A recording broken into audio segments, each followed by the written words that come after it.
Hello. Today we're going to talk about toxic. I can't even say the word.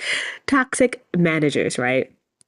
And I'll just talk about my experience and how the most dangerous person you can work for is not the person who screams at you or the slacker, is the one who makes you forget who you are, right? I had a micromanager who was so deep in my workflow. Like every email, every call that I got, like they would comment, like so much so that like they would be like, oh, send the email, and then they would respond.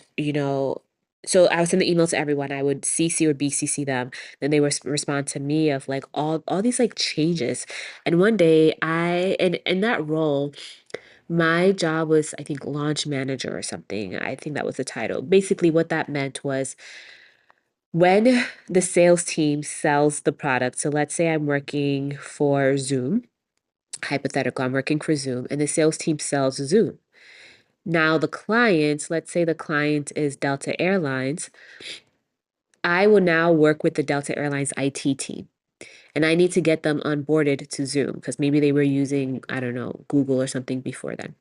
So I will send out an email like introducing myself. Hey, my name is Afua, and I am going to help you transition from what you were using to Zoom. And any questions that you might have, I got you. Okay, now that we have that solidified, so pretty much it was kind of the same intro email that we would send. And obviously, you always want to iterate and grow. So sometimes we would change maybe the deck we would send or how we wanted to introduce ourselves, whatever the case might be. So I would send her and CC her on the emails. And she would always have a problem with something. Like we could agree on the email and then like I'll send it and there'll be a problem. So I took vacation, and when I was gone, she obviously took over all the new clients. So when I came back, pretty much took her email. I copy and pasted it. I obviously changed the client's name. And she sent me an email like, why would you send this horrible email? Yada, yada, yada. And I was like, okay, at this point, it's not me. It's like 100% not me. Because one of the things about me is that like all my managers have said, like, I can take feedback. And I grew up in a household, I'm African, and feedback it is what it is. You got to learn how to just take it? So, and at some point, you learn that feedback can be a blessing, right? Because it can help you grow and change. So, for the most part, I'm okay with it. So very early on, when she kept giving me feedback, I would keep changing and changing and changing. And then at some point, I was like, I changed. And then you tell me the thing that I changed was wrong and I should go back it was just too much. So when I did this email and she sent me this note, I was like, oh, okay, now we know. Right.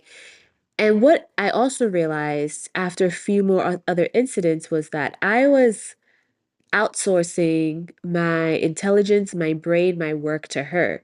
Because at some point I kind of stopped trying to do work. And I was just kind of like, well, anything I do, she's going to comment on. So I was just kind of like, I would do whatever and then I would send it to her, which also becomes like a problem, right? Because then I'm actually giving her something to comment on because I'm not giving my best work. So I'll submit it and then she would obviously give feedback. And at one point she was just like, I'm doing your job for you, right? And in that moment, what I realized was like, I had to break out of the habit of not trusting myself anymore. Right. And I couldn't necessarily blame her for it. I had to be like, okay, well, these are the things that have happened. How do you take ownership in all of this? Right. So I stopped CCing her. I stopped asking her for anything. I would just do my job because here's the thing. A client never complained. If anything, I got positive feedback from clients. So the work that I was doing, can you always improve? Yes, but I wasn't doing anything that was impacting the revenue of my company. If anything, clients were happy, right? So with that understanding, I was like, okay, like stop outsourcing it, right? Because if someone can tell you to your face that you're not a good worker, that you're not a good problem solver, that you can't be strategic, and they're just like kind of insulting you and you've never heard these things before. And not to say that like they can't be right at some point, but like literally the whole trajectory of your career, you've been working for at that point maybe 6, 7 years. No one has ever said this to you. If all of a sudden you're doing these things, so let's say they are right, and all of a sudden you're no longer a problem solver, why? Why are you no longer a problem solver? So either you've abdicated your your intelligence, your skill sets, you're quieting yourself, or you're solving problems, right? So you need to fix that. So that's kind of how I landed, right? Um, so that's where I landed. So I had to look back, and this is why it's so important to keep a brag book or receipts. I had to look back at my career and say, all these things that she's saying about you, where has it been validated and where has it not been validated? So I looked back and I was like, okay, no, actually in the past, like I did prove myself to be strategic. I did prove myself to be a problem solver, right? And once you do that, then you're able to start slowly but surely regaining your power. And that's really, really important, right? And an example of this is like I had been at that company for maybe 2.5 years by the time she was my manager, and I had a number of wins under my belt. So many wins that like the CEO, the VP, they would put me on the my work would be on the slides that they will show to the board, right? And the board is the one that's determining, like, do we want to keep more money? Do we want to keep fundraising? Yada, yada, yada, for the company, the strength, the health of the company. And my work was clearly solving problems for the company that they would show it to the board. So clearly I knew how to problem solve. Clearly I knew how to strategize, but I wasn't doing that in this particular instance with this particular manager for a reason, right? So it's really important to connect the dots, right? And make sure that you're saying to yourself, this person who has been so successful in the past, and under this one person is no longer being successful, what's the problem here, right?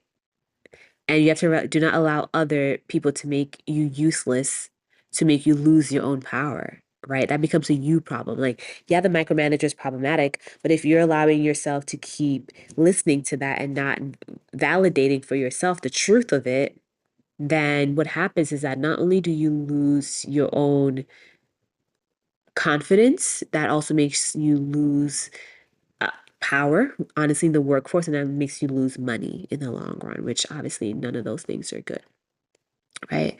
So, how do you protect yourself from all of this? How do you still stay grounded? One, as I mentioned, keep a receipts journal, keep a brag book. Like from this day forward, like whenever you do anything, take screenshots when people praise you or write things down. Write an email to yourself so that way it's time stamped, right? And that's positive feedback.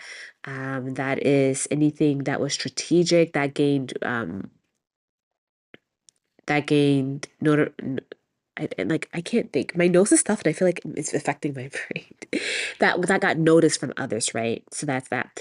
And that helps you to do number two, which is remember your origin story. Remember who you are at all times. Remember where you came from, remember whose you are, right? And make sure that work, if you're not being seen at work, your friends, your family are seeing you, right? And that helps quite a bit. So your power is yours to keep, right? Don't let anyone like or insecurity become your new job description. Like that's not cute, right? And I think so often we can fall into these traps because I know for me, I was just like, I'm new to the space. I'm just trying to do what I can. I'm just trying to like learn. And then I don't know, I feel like you learn, and then you start losing yourself because you're trying to prove to everyone at all times. And take feedback, but don't let it take away who you are.